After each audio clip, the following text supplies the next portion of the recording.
On my 13th birthday, my dad told me to stop crying or he'd give me something to cry about. In front of everyone, candles still lit.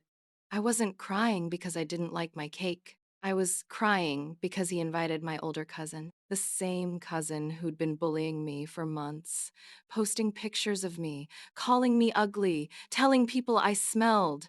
I begged my mom not to invite her.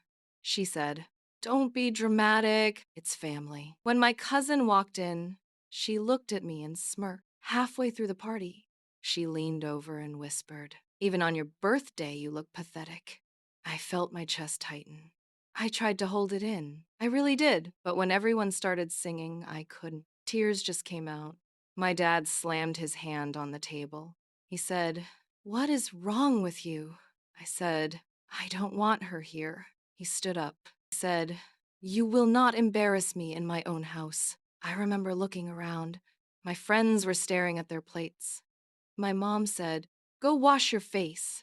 In the bathroom, I stared at myself in the mirror. Mascara everywhere. I practiced smiling before I went back out. After that, I stopped crying in front of people. Funerals, breakups, panic attacks. I learned to hold it.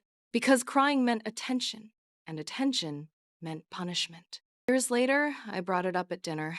I said, "Do you remember my 13th birthday?" My dad laughed. He said, "You were always so sensitive."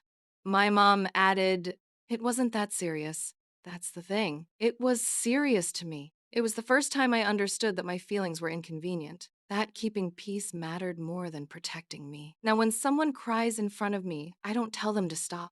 Roll my eyes. I don't call them dramatic, but sometimes I still hear his voice in my head. "Stop crying."